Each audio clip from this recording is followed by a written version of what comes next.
Welcome to Party Like a Marketer, the podcast dedicated to cannabis marketing, public relations, and authentic storytelling. I'm your host, Lisa Buffo, the founder and CEO of Cannabis Marketing Association, and you can connect with me on Instagram at LeeBuff and Twitter at LeeBuff21. Today's conversation features Zane Bolen. Zane is an Arizona-based serial entrepreneur, the creative director of Wandering Creative Agency, and a small business investor.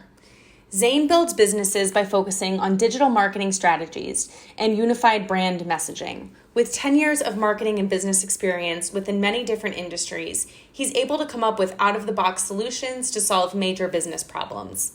Since a young age, he's found innovative solutions to generate income to fund his investments.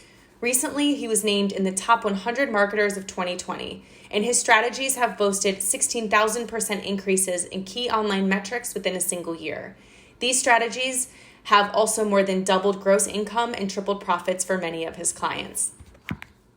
Hi, everybody, and thank you for joining us for today's episode of Party Like a Marketer. We have Zane Bolen of Wandering Creative Agency today, who's going to talk to you about best practices in cannabis marketing and the work that he has done for cannabis brands, including Baked Bros, an edible company based out of Arizona, which is an emerging adult use market, and they've been in the medical space for a while now. So we're going to talk about some of those applications that cannabis marketers and brands can use moving forward. So Zane, thank you so much for being here today. It's a pleasure to have you. Could you introduce yourself to our audience? Yeah, of course. Thank you for having me, Lisa. It's really nice to join you. So my name is Zane Bolen, like she said. I have been a marketer, as a director or a manager for about 10 years now. And recently I joined the cannabis community about almost 2 years ago. I'd say just under 2 years ago. And it's been a very interesting industry to jump into. A lot of the problems that are in the cannabis industry aren't present in many other industries. So it's been fun being part of the group of people who is figuring out the legalities and the hoops that have to be jumped through for marketers in this space. And so I've been helping brands do this for almost about 2 years. And what were you doing prior to cannabis? So before cannabis, I was actually at commercial real estate. I was working in magazines and clothing. So I did a clothing brand for about 7 years, and then switched over to a commercial real estate magazine. And that was kind of cool, getting to see the inside and out of how buildings are made and who builds them, who sells them, everything like that. And actually some of the connections there helped Baked Bros get some real estate. Nice. Yeah, that's definitely a big aspect of the cannabis industry as well. Well, that's awesome. So I'd like to hear a little bit more about Wandering Creative. Tell us about your agency, what you specialize in, and the type of work that you do. Yeah, so Wandering Creative has been around for about 2.5 years. I started it very quickly after the magazine. I had noticed that a lot of companies were having trouble with branding, SEO, and website design. A lot of people are going and finding the cheapest solution possible, or they're getting a ridiculous quote from like one of the world's best agencies that they can't afford.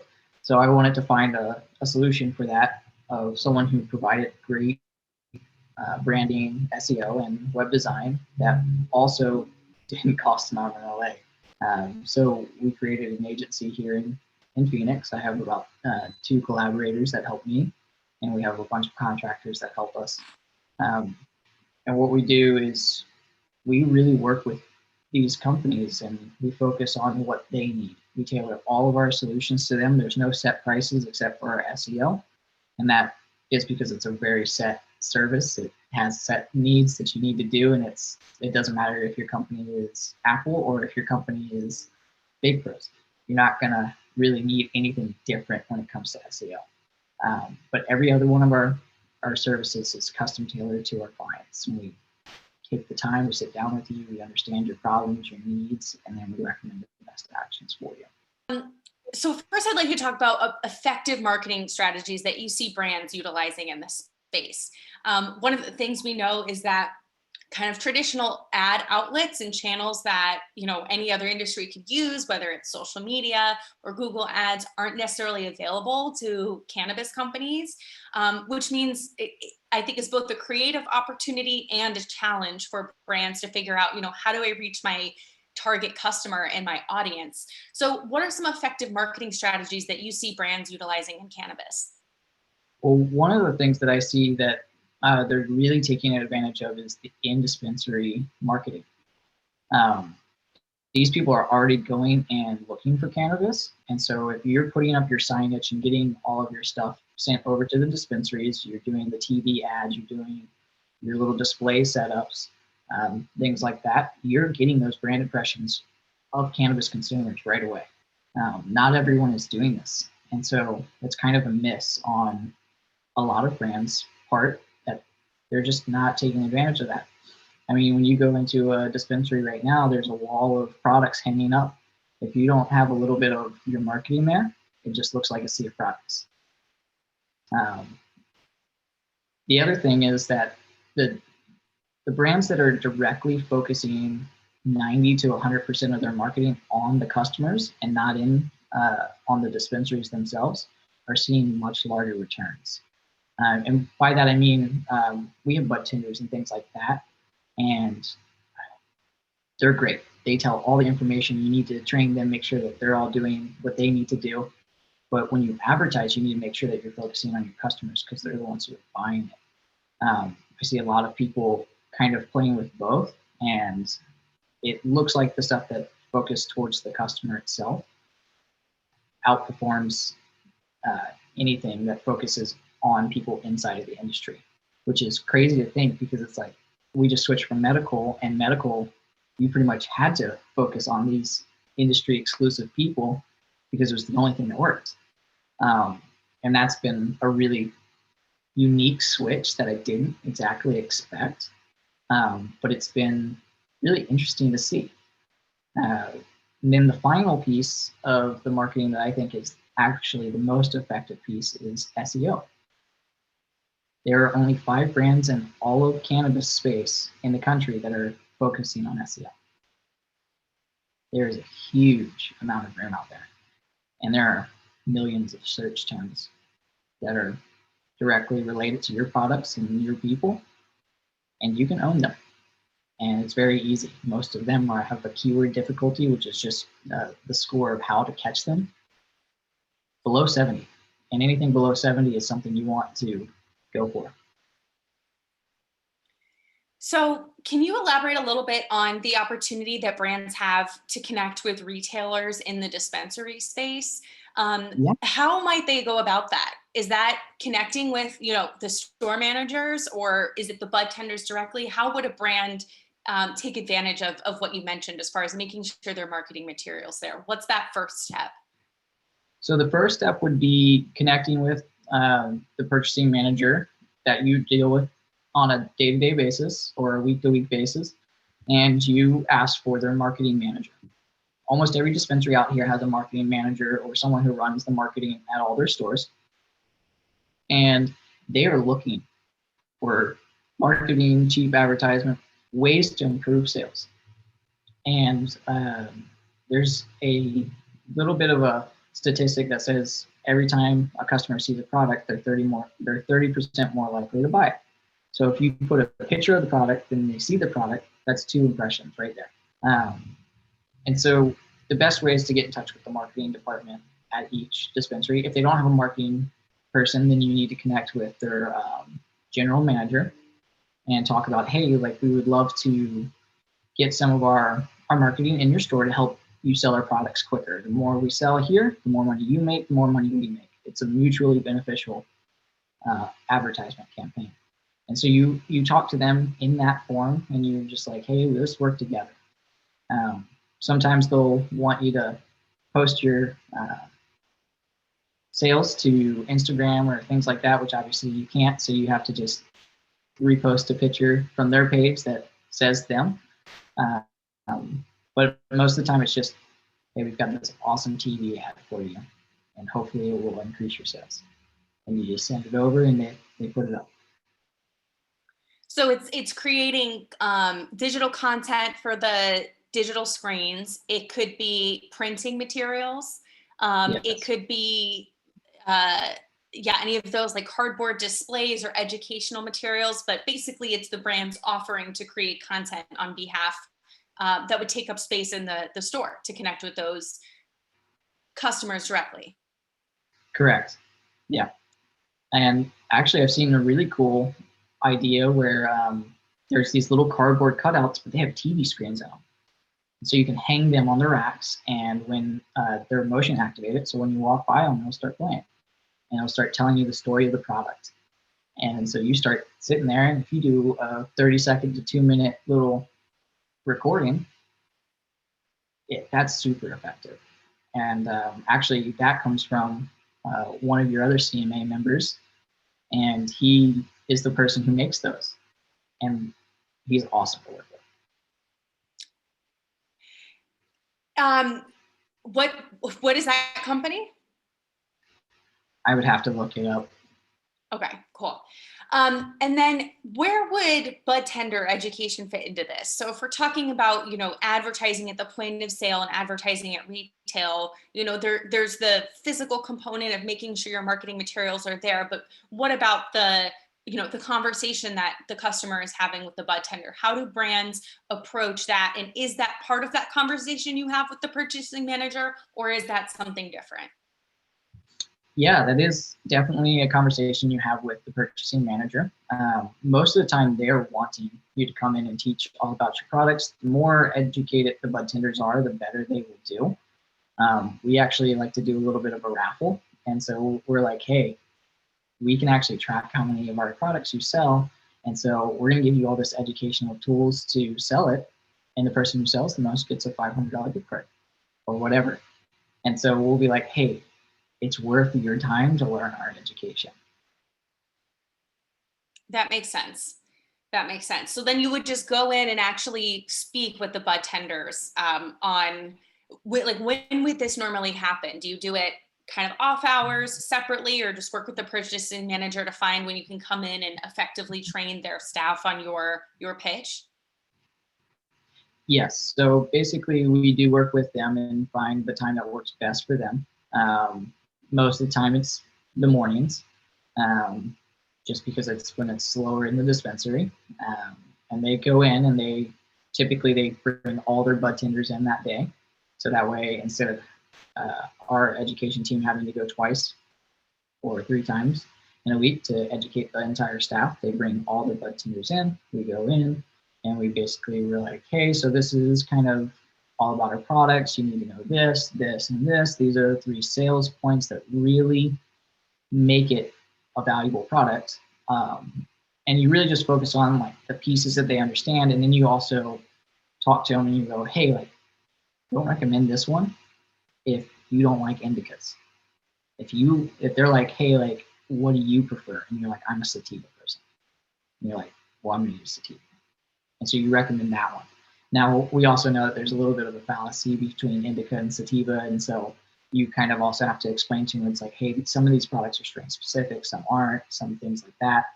It just depends on the brand itself, and so you kind of have to walk down that line too. And so you're like, well, do you like Granddaddy Purple? Do you like Sour Kush? You have to also walk down that line too. So it's giving them, the pitch, right? The 3 main points, but also sort of these if and scenarios so that they know how to handle different types of conversations. Yes. That makes sense. Awesome. Well, I actually want to circle back to your point about SEO because I think we get asked about this a lot. And to me, it seems as if it's one of the more misunderstood aspects of marketing. And we know SEO is, part the brand and your online presence and your website, but it's also how you're leveraging keywords and how you actually write, where there's sort of this technical side to it. And then there's also the design side to it. Can you elaborate a little bit on specifically kind of the biggest missed opportunities that you see cannabis brands missing when it comes to their SEO strategy? So it's funny, actually, the biggest miss is off-page SEO, which is not on their website at all. most companies are not listing themselves with Google, with Apple Maps, with Yelp, with all these other companies that list them for free. And all these places have a high domain authority. Domain authority is just the amount at which Google trusts a website. So the higher that domain authority, the more likely you are to rank higher. Well, if you get a bunch of these websites like Yelp, Apple, Google itself, linking your website, your domain authority goes up. And so when they type in dispensary near me, if you list it with these 30 to 50 plus listing sites, you're going to pop up. You're going to be in the top 10 no matter what, because most people are only listed with 2 or 3. You list with all 50, you're going to pop up much quicker. It's especially important for dispensaries because local SEO is great for retail locations. But there's also technical SEO, which is, does your website work properly? Are the meta tags written? And a meta tag is kind of like the background of your headers and your little description. So when you look on Google, say you Google in THC syrup, right now you're going to find baked rose at the top. And so right now I'll say THC syrup, baked rose. And that's the meta tag on the back end for baked rose. And then we also write down the little description in the description meta tag. And this allows us to change the way that it looks in the Google search so that it ranks better. And you can do that with a lot of different product searches, blogs, even your homepage. And I think that is the next most missed one, is people also talk very differently. And so there's a free tool called Google Trends, and you can actually search the difference between words. So you can be like, okay, so which plant is searched more, Granddaddy Purple or Sour Diesel? And you can put both of those into Google Trends, and you can find out which one they're searching more. And so then, you know, it's like, oh, maybe we should go with Granddaddy Purple. That one gets searched way more. And you can actually do that with up to 5 terms at a time. So you can compare a bunch of different things. My personal recommendation is to get SEMrush. That's the tool I use to really understand SEO and how your website's performing, the keywords you're looking for, things like that. So dispensaries, it obviously makes sense as far as these listing sites. What about product brands or B2B brands? Does it still make sense to do the local listings if you are, you know, maybe don't have a physical location? Right now, I still recommend doing the local listings. You may not have a physical location, but you at least have a PO box or something like that because you have to accept mail. And also right now, it's very state specific. Yes, you might sell in multiple states, but you can actually list states as your location, so then people can find you that way on Google. But it also gives you those backlinks. Backlinks are a huge piece of your domain authority score, and domain authority helps you rank better. So it's definitely still worth it. You're not going to pop up when you say local edible brand to me. You know, no one's really searching that. And so if someone types that in, you know, you're not going to pop up if you're based in Phoenix and the person searching it's in LA, but, you know, it's still good for you. And it's free. Cool. Okay. So SEO. Yeah, it is free. We've seen a domain authority come up in multiple different ways, whether it's PR or utilizing SEO, but getting these high quality sites to link back to your site is always very beneficial when it comes to SEO. So what are some lessons you've learned as a cannabis marketer? Like anything you wish you knew when you first started your agency, anything, you know, I feel like part of why I started CMA was I was learning everything the hard way in the space, particularly in the early days of the industry. But what's your take on that? What are some things you learned that you wish you knew maybe a little earlier on? I think the biggest thing for me in cannabis marketing was things don't go as fast because of all the red tape. So it's like I'm running 1,000,000 miles per hour and I'm like, oh wait, I need to go back and double check all these red tapes to make sure that this piece actually is compliant. Especially with like social media, it's like, well, you can't say sale, you can't say promotion, you can't say deal, you can't say, you know, so there would be tons of times where we're like, we're writing and it's fantastic comment or a fantastic photo description, and we're like, we can't put that, we can't say that, and so we have to go back to the drawing board. And so everything kind of slows down in cannabis marketing, which is a little infuriating because it's like marketers are used to going 100 miles per hour, and they're like, I got to go 50 miles per hour because if I don't, I'm going to miss a red tape and we're going to get kicked off, or we're going to, end up missing something really important. Yeah, and then that ends up taking more time later to fix. And now you're going 100 miles an hour, but you're 4 steps back. Yeah, that's a really good answer. No one's actually said that. We asked that, but it does take time, even though it feels as if you're going fast and you are going fast. So what is your favorite part about working in the cannabis industry? I think my favorite part about the cannabis industry is that it is very much unlike any other industry. This industry is, it's from the underground still. You still have some of that old school culture in there, but it's also this place where it's like, I can walk into just about any dispensary and everyone's going to go, oh, hey, what's up, Zane? They're not going to, just because they're from a rival product, they're not going to just be like, whatever. They're going to actually talk to you. They're going to be like, hey, have you tried this? Have you tried that? Which is always my favorite part because I actually can't consume. I'm allergic to it. Really? Yeah. So it's always funny. They're like, wait, what? And I'm like, yeah, I break out in hives.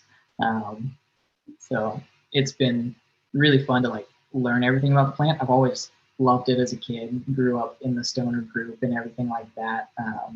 But it's the connection that's in that community, and the community itself grows together, even though they're all competitors.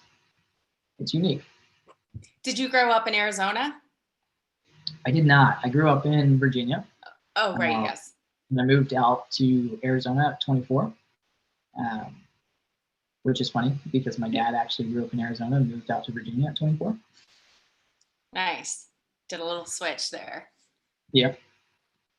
So tell me a little bit about the work you do with Baked Bros and what makes, the partnership between Baked Bros and your agency, Wandering Creative, unique and special. So the reason why it works so well is just because of there's so much stuff to do, and no cannabis business really has a marketing team big enough to do everything they need to do. It's just so early on in just about every team's growth that they need help. So you don't have experts in every single area when it comes to your internal marketing team because of that. And so I kind of fill in some of those gaps. Like SEO has been my big thing with them, and then also a little bit of branding, which I just gave advice on. Their internal team built it, but the SEO has been really the biggest partnership there, which we got them named as the top mover of 2020 with Pioneer Intelligence. Got this nice little plaque for it. Nice. Which Pioneer Intelligence is a really good tool if you want to see how your brand is stacking up. There's almost 900 brands on it right now, so not all of them are on there. So if you're not on there, reach out to them, say, hey, we're in the industry. We'd like to be part of this, and he'll start collecting the data from your brand and get you on there. It takes about 3 months to get you up there to get enough data points. But it's really cool because if you're doing well, you're in that top 100 and there's a list and it will show you where you're at. So interesting. And speaking of that, just to bring back the conversation about SEO, how do you measure ROI for SEO? Like, is there sort of one true north metric that is a domain authority? I know it's, very complex as far as keywords and everyone's strategy, but if you could simplify it for our listeners, what would be the conversation around SEO ROI? So there's 2 different ways you can track it. One is website traffic and the other is sales. Most brands cannot create sales on their own platform. So for brands, it's typically tracked in website traffic. And obviously you want to target it to your companies niche. If you're edibles, you want to feed people who are interested in edibles. If it's vapes, it's people who are interested in vape. And so we basically can go through and track about how much you can possibly get and be like, okay, so if you can get 30% of this, you'll be happy. And then the goal is to get 30% of those keywords. And so you create a visibility chart. And basically it tells you how visible you are for all those keywords. And most of the time when you start, you're like less than 1%.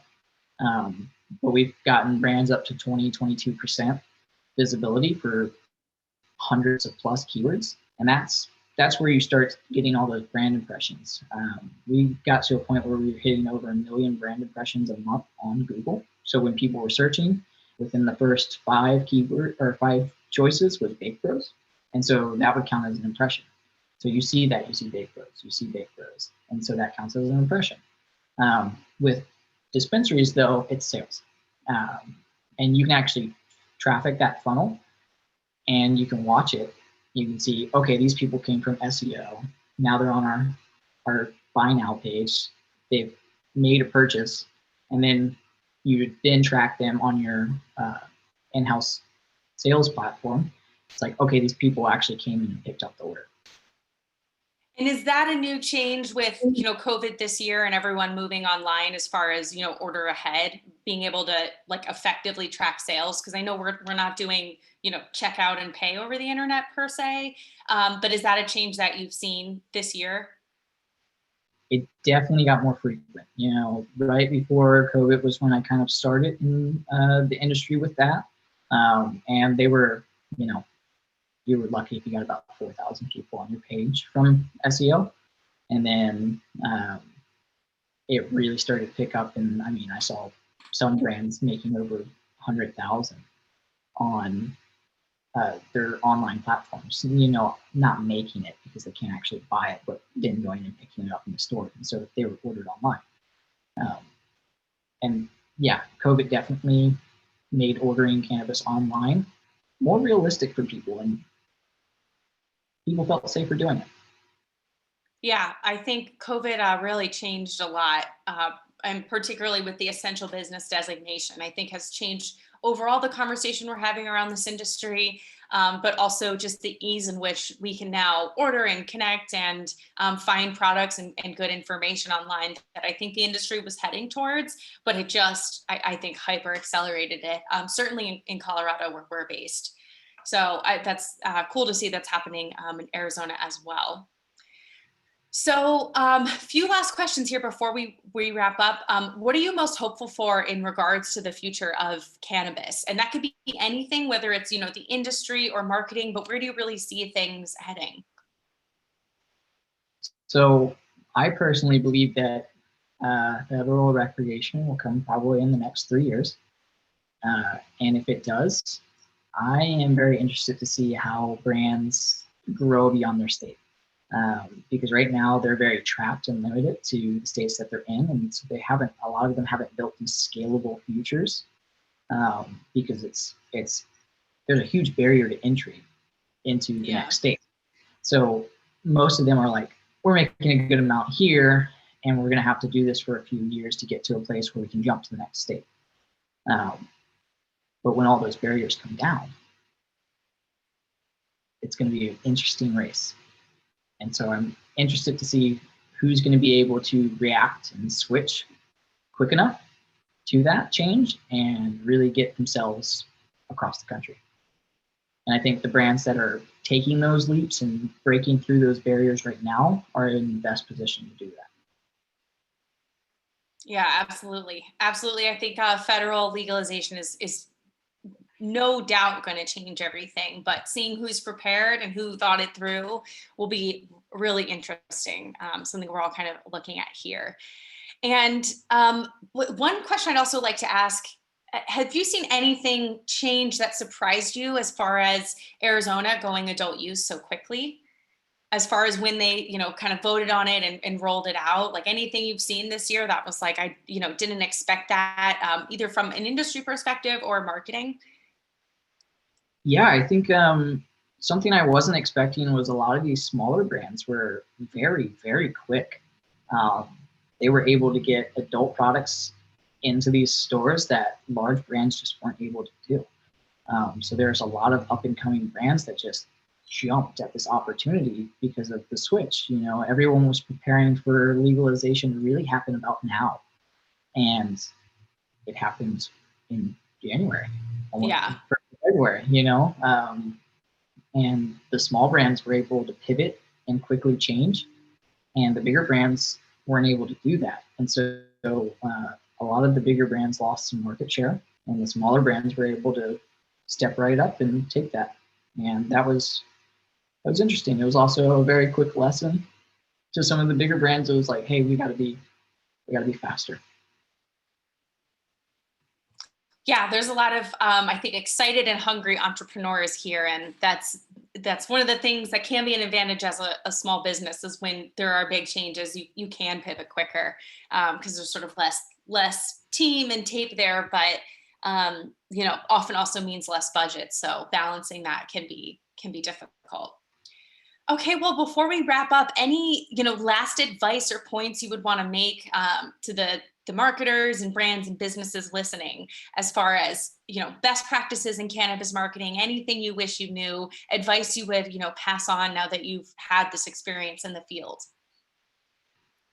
I see cannabis marketing becoming more and more not corporate, but kind of corporate. And one of the things that comes with corporate is system and processes that have already been put in place. So I recommend to most cannabis marketers, get your Hubspot certifications. They're huge.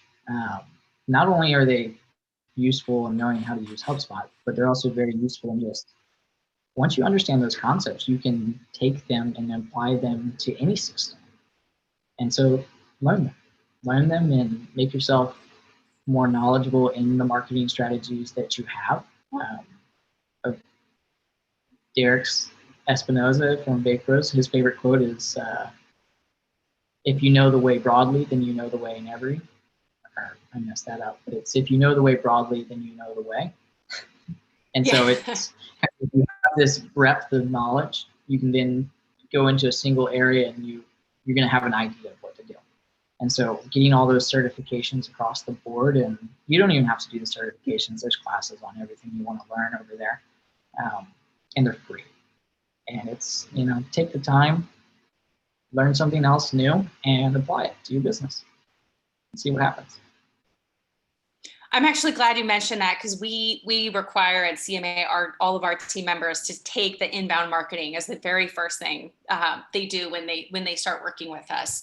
And that principle, I think, is, we talked about SEO, inbound and SEO are effectively intertwined, where SEO is one inbound method, but inbound is one of the ways in which you can utilize marketing in this space when those outbound channels aren't particularly available to everybody. And they are great classes and they are free, and there's more that go in depth. So just to echo what you just said, HubSpot inbound marketing would be my suggestion as far as step one, but check out their academy. They do have a lot of courses, and it is a great tool to use.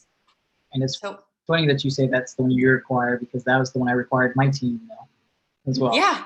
It's like an hour and 54 minutes, and it's basic, but it tells you, to your point about Derek's quote, that high level, broad view. And then at that point, it's just how do you apply inbound to each specific channel within kind of your marketing toolkit and your marketing mix as well.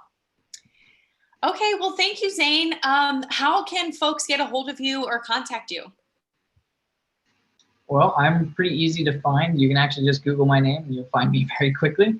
The other option is wanderingcreativeagency.com, where you can get in touch with me, and we do free SEO reviews. We'll tell you where your website needs some help, where it doesn't, what your top 10 keywords are. We'll send that entire report over to you and help you out. We want to see everyone succeed, so that's free. You can set up an initial interview with us, and we'll pass that out to you. The other way that you can connect with us is on LinkedIn. Again, I'm really easy to find. I'm the only Zane Bolen in the world. So I'm very easy to find on the internet. Awesome. Well, thank you so much for taking the time to join us today and share all your insights. I'm excited to see how things continue to move in Arizona. And that's so exciting. You offer that free SEO tool. I think that's a really good first start for a lot of brands. So thank you for joining us on the show today. Thank you for having me. Okay. Bye, everybody. Thank you for joining us for another episode of Party Like a Marketer. Check us out on Instagram at Party Like a Marketer and at Canna Marketing and engage with us. We love to hear from you. And don't forget to join us at the second annual Virtual Cannabis Marketing Summit this June 8th through 10th to learn, play, and network with cannabis communications professionals. Over 3 days, we'll be hosting 12 sessions, 3 panels, 3 workshops, and 3 networking events, including an exclusive members-only track for our CMA members focused on managing marketing teams. Tickets are on sale on our website, thecannabismarketingassociation.com, and early bird tickets are on sale available through May 25th. And it's virtual, so wherever you are in the world, you can attend. Thank you so much, and I look forward with connecting with all of you on social media. You can find me, Lisa, at LeeBuff on Instagram and at LeeBuff21 on Twitter.